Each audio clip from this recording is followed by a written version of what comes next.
Fala aí, galera. Reagindo aqui mais um vídeo com vocês hoje. Vídeo lá do Storybook Futebol, novamente. A gente vai tentar maratonar aqui, porque os vídeos do Storybook Futebol são muito bons. E a gente vai reagir aqui hoje com vocês, galera. O título do vídeo é o campeonato da história do futebol. Copa Comebol, no caso Libertadores de 1999. Se eu não me engano, foi o ano que o Palmeiras ganhou, né? A primeira Libertadores. Espero que vocês gostem e vamos pro vídeo. Há quase exatos 6 anos atrás, eu lançava o meu segundo vídeo do canal. Nele, eu contava sobre um acontecimento de 20 anos antes. Em 1999, aconteciam os preparativos para aquela que seria a pior edição de uma competição da história do futebol sul-americano e talvez do futebol mundial. Isso mesmo, vamos mais uma vez falar sobre a fatídica Copa Comebol de 1999. O que significa que esse canal já deu muito mais importância para essa competição do que a própria organizadora. Em 1992, a Comebol decidiu criar uma competição de segunda prateleira para o futebol sul-americano, imitando os moldes da chamada Copa UEFA. Batizando-a com seu próprio nome, surgiu então a Copa Comebol, prometendo ser uma competição de muito alto nível. Esse era o parente mais próximo da Copa Sul-Americana, que nasceria 10 anos depois. Se hoje a Sul-Americana, na melhor das hipóteses, vai receber o 7º colocado do Campeonato Brasileiro, a Copa Comebol na época contava com o 2º, 3º e 4º lugar. Isso porque o Campeonato Brasileiro só reservava uma vaga para Libertadores. Os anos se passavam e o torneio era dominado por brasileiros e argentinos. Ia muito bem obrigado até 1998, quando a Comebol fez o que sabe fazer de melhor. Foram criadas duas competições, a Copa Mercosul e a Copa Merconorte. A Mercosul contava com equipes dos países membros do Bloco Econômico Mercosul à época: Brasil, Argentina, Paraguai, Uruguai e Chile. Já na Merconorte, que não era um bloco econômico, mas eles queriam o nome combinando, jogavam o resto: Bolívia, Colômbia, Equador, Peru e Venezuela.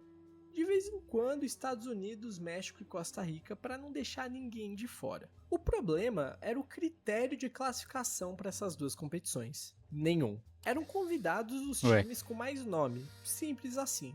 Ou seja, os maiores times do continente iriam jogar a Libertadores e a Mercosul ou Merconorte, deixando a Copa Comebol esquecida nesse meio. E na prática, onde campeonato que hoje nem existe mais, né, galera? Copa Mercosul. Hum, Nem existe mais. Ninguém dá mais crédito a isso. estão os melhores times, estão os principais interesses comerciais, os melhores patrocínios, os melhores acordos de TV. No português, claro, o dinheiro. Enquanto a Libertadores e a Mercosul ofereciam premiações gordas, a Copa Comebol agonizava no desinteresse. Isso culminou para que na edição de 1999 não houvesse praticamente nenhuma premiação em dinheiro. E para piorar, confederações como a CBF não ofereciam nenhum suporte financeiro para viagens, hospedagens e outros custos do tipo. Ou seja, jogar a Copa Comebol era prejuízo na certa. A violência era outro grande fator que afastava os times. Violência? Aqui na América do Sul nunca houve. Nunca houve violência. Em 1997, o Olha Atlético isso Mineiro foi aqui. encurralado Mano, olha isso aqui, velho. Se hoje isso aqui é. Se rola uma parada dessa aqui hoje em dia, é papo de ficar, sei lá, o time. Os dois times ficar papo de, sei lá, ser extinto do futebol, velho. Apesar que existe, né? Só que é com muito mais burburinho, né? Que nesse tempo aqui, né? Que galera, negócio surreal, velho. em uma emboscada no Ciudad de Lanús. E o técnico Leão teve a mandíbula quebrada no jogo de ida da final vencida pelo Galo. Em Olha isso, velho. 1998, o Santos chegava a Rosário debaixo de tiros para o jogo de volta da final contra o Rosário Central. Nós chegamos debaixo de uma tempestade de todos os objetos que você possa imaginar e com um efeito de defesa do policial, atirando com carabina, com 12, arma de alto calibre. Isso assustou a qualquer um. É difícil, você entra para fazer aquecimento, os caras querem te pegar a Sul-Americana, através do seu superintendente financeiro, diz que se vocês não jogarem, a possibilidade de vocês morrerem é muito grande. Quer dizer, isso é mais do que coação. Ou seja, não tinha absolutamente motivo nenhum para você querer jogar a Copa Conmebol naquele ano de 1999. Mas se eu tô aqui fazendo esse vídeo, é porque a coisa não foi simples assim. Por isso, vamos falar agora dos participantes. Os guerreiros que viram tudo isso que eu acabei de falar e pensaram: parece uma boa ideia jogar isso aí. O Santos, atual campeão da Copa Conmebol, não quis defender seu título e abriu mão de disputar o torneio. O Grêmio, campeão da Copa Sul, foi chamado, porém ele recusou o convite, dando chance para o Paraná Clube, o seu vice. O Cruzeiro foi convidado por ser o campeão da Copa Centro-Oeste, mas ele se recusou a participar, dando a vaga para o Vila Nova, que foi o vice. Outro convidado foi o Vitória, campeão da Copa do Nordeste de 1999. Porém, ele desistiu da competição, dando chance ao Bahia, que também desistiu de participar. Foi feito então um convite ao Sport, o terceiro colocado, mas adivinhem só, que surpresa, ele desistiu da competição. Foi então que o CSA, quarto colocado, se ofereceu para entrar e acabou conquistando a vaga. A última vaga brasileira ficou com o São Raimundo, campeão da Copa Norte daquele ano. Na Argentina, os participantes seriam o Rosário Central, atual vice-campeão da Copa Conmebol, e o Gimnasia e Esgrima. Porém, o clube recusou a vaga e a Federação Argentina recorreu ao Argentinos Júniors, que também não quis participar. Em seguida, eles tentaram o Lanús, que também não teve interesse, o que deu a chance para o Talleres de Córdoba ficar com a vaga. Na Bolívia, iria participar o tradicional The Strongest. Porém, o clube optou por disputar a Merconorte e deu a vaga ao desconhecido Independiente Petroleiro. No Chile, tentaram chamar o Cobreloa, que recusou o convite alegando motivos financeiros. Por isso foi chamado o seu irmão Cobressal, o que foi uma jogada bem esperta, afinal poucos notariam a diferença. O problema é que o clube também se recusou a participar. Então a vaga acabou caindo no colo do Deportes Concepción. Na Colômbia, os participantes eram o Independiente Medellín e o Atlético Nacional. Mas só para variar um pouquinho, eles desistiram da competição. Em seus lugares, entraram os desconhecidos Atlético Huila e Deportes Quindío. O representante equatoriano era para ser o El Nacional. Porém, o clube desistiu da competição e deu a vaga para o Deportivo Cuenca. No Paraguai chamaram o Sol de América, mas novamente em cima da hora o clube abriu mão da vaga, que acabou ficando com o San Lorenzo. Não esse, o San Lorenzo do Paraguai. No Peru, depois de muita indecisão, foi feito um duelo entre Alianza Lima e Sport Boys para definir quem participaria. O Alianza Lima venceu, mas não quis ficar com a vaga. Assim foi enviado para participar o Sport Boys. O Uruguai tinha direito a 2 vagas, que foram atribuídas ao Rentistas e ao River Plate. Não esse, o River Plate do Uruguai. Isso, o de bigode. Na Venezuela era para ser o Internacional de Lara, um time que eu nunca tinha ouvido falar e que restam pouquíssimos resquícios que comprovam sua existência, mas por motivos não especificados, quem acabou participando foi o Estudiantes de Mérida. Então, depois de muita luta, foram definidos os 16 participantes da Copa Conmebol de 1999, grande parte deles completamente desconhecidos aqui do cenário sul-americano. Agora, sem roubar, tá bom? Eu quero saber quantos times desses 16 vocês conhecem. Comenta aí embaixo. Mano, não conheço nenhum, velho. Na moral mesmo. Sei lá, eu posso até ter ouvido assim, falar, mas tipo, mano do céu, nenhum, velho. Admito que tem uns aí que eu só conheço porque eu já fiz esse vídeo antes. Mas esse tipo de coisa não era tão incomum assim na Copa Conmebol, que já teve o Porongos como participante uruguaio, o Ciclista de Lima do Peru e o Rio Branco do Acre, mas em uma só edição nunca tinha acontecido. O que até era de se esperar, afinal foram pelo menos 18 convites recusados para participar da competição. Mas o importante é que agora deu tudo certo, né? Então, se você pensava que não tinha como piorar, logo depois do sorteio das chaves, Rentistas e River Plate do Uruguai desistiram da competição, comprometendo toda a chave deles. A Conmebol, que já tinha tido um trabalhão para arrumar 16 times que aceitassem jogar a competição, não teria tempo para achar outros 2. Então a coisa ficou assim mesmo. Não perca a conta, agora foram 20 convites recusados. Mas é curioso que quanto mais a fundo você pesquisa, mais times você descobre que foram convidados e desistiram. Então, se bobear, esse número passa dos 20. O resultado foi isso aí que tá na tela de vocês.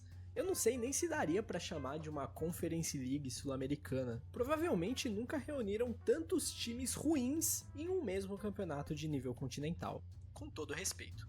Mas, calma lá, antes da gente ver o que deu desse conglomerado de times de qualidade duvidosa jogando uns contra os outros, eu venho aqui pedir pra você, isso mesmo, você se inscrever aqui no canal. Esse tipo de vídeo demanda um tempo grande de... É isso aí, galera, ó.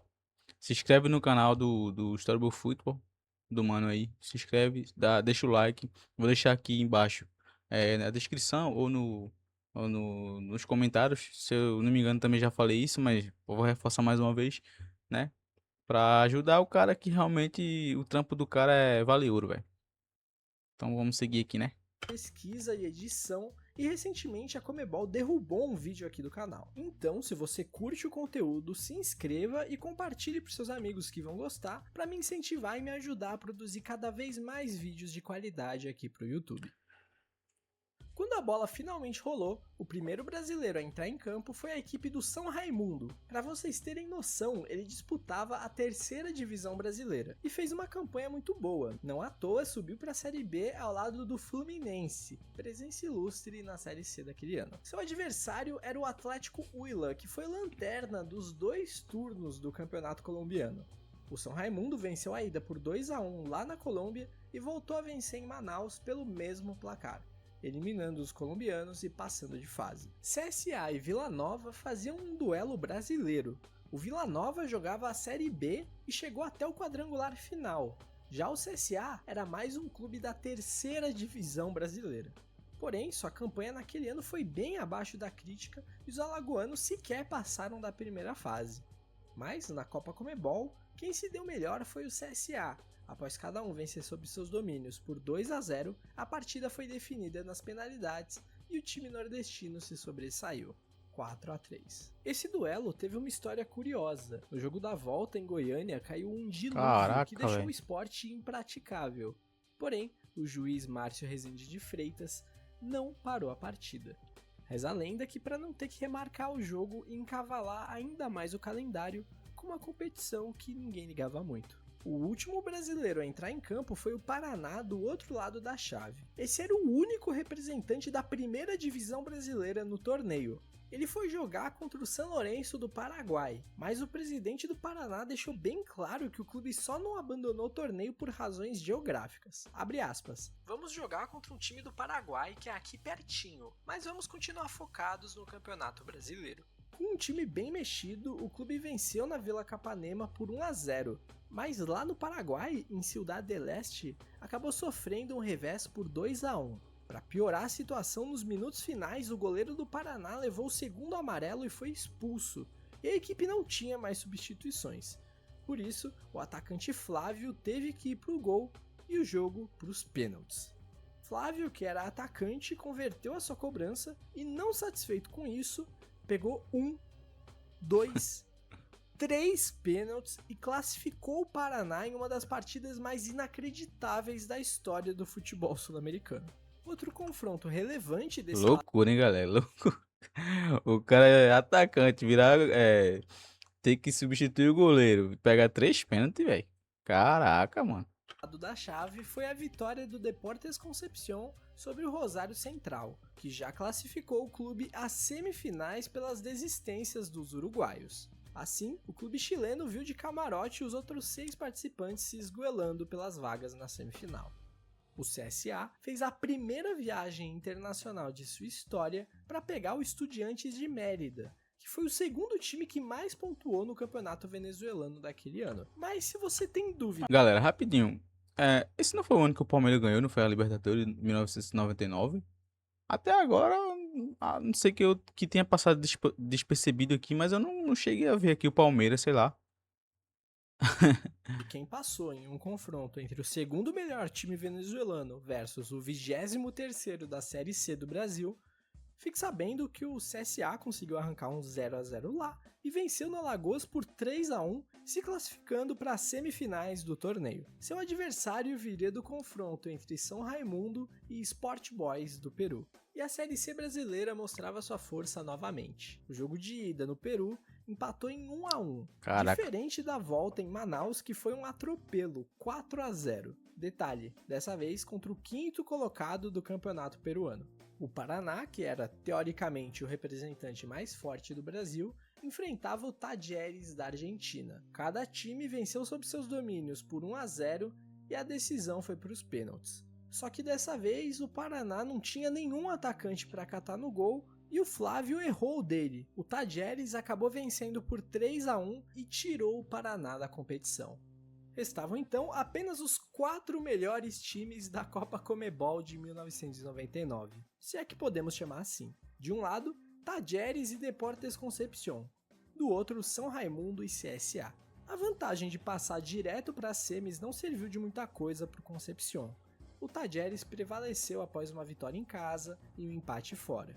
Na outra semifinal, o São Raimundo venceu a ida por 1-0, e a volta empatava em 1-1 até o goleiro do clube amazonense fazer uma baita lambança e entregar o gol que levava o duelo para os pênaltis aos 91 minutos de jogo.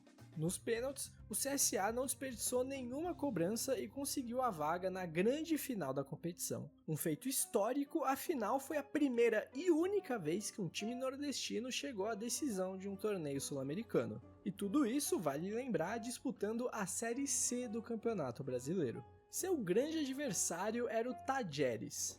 Não se engane, uma participação aqui e outra colar na Libertadores nos últimos anos dá uma impressão errada do tamanho do clube.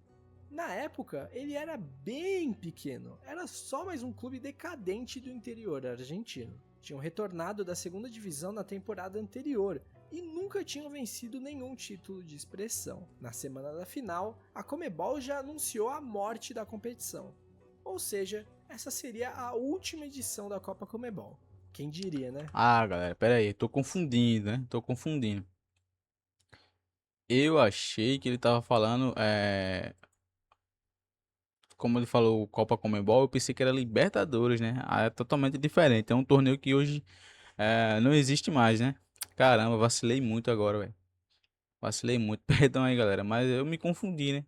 É normal. Apesar do CSA ter feito a melhor campanha até então, foi decidido que o jogo da ida seria em Maceió e a volta em Córdoba. No Rei Pelé, o CSA mostrou sua força e ia vencendo por 4-1. Tinha o jogo controlado e um homem a mais. Porém, em uma desatenção acabou tomando o segundo, gol que infelizmente acabaria sendo decisivo para o resultado da competição. A volta no Mário Kempes teve muita reclamação contra a arbitragem pelo lado brasileiro, que teve um jogador expulso aos 3 minutos de jogo. O Talleres, então, com a faca na mão, se impôs e foi buscar o resultado. Fez 2-0 e ia vendo a decisão ir para os pênaltis até que no último lance, aos 90 minutos, marcou o gol que deu o título para a equipe argentina. Assim, chegava ao fim um dos capítulos mais bizarros da história do futebol sul-americano. Mano, como é que os caras deixam um negócio desse acontecer? Eu sei que é futebol, mano, mas beleza que a gente sabe que a Argentina rouba demais, roubou muito na história do futebol, velho. Mas puta que lá merda. Vale destacar que o equilíbrio foi tanto que dos 13 mata-matas, 7 deles foram decididos na disputa por pênaltis. A Copa Comebol nunca mais deu as caras. Em 2001 foram realizadas as últimas edições da Mercosul e Merconorte, para em 2002 ser criada a Copa Sul-Americana para preencher esse espaço deixado pela Comebol. Existe uma discussão até hoje. Ou seja, a Copa Comebol hoje é como se fosse uma Copa Sul-Americana, né? E eu aqui achando que era a Libertadores, né? Pô, fui muito mal nessa, galera. Foi mal. Pela unificação dessas duas competições, mas o martelo não foi batido.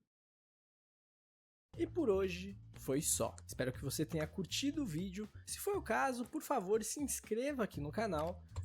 Então é isso aí, galera. Esse foi o vídeo. Deixa eu olhar aqui para essa câmera.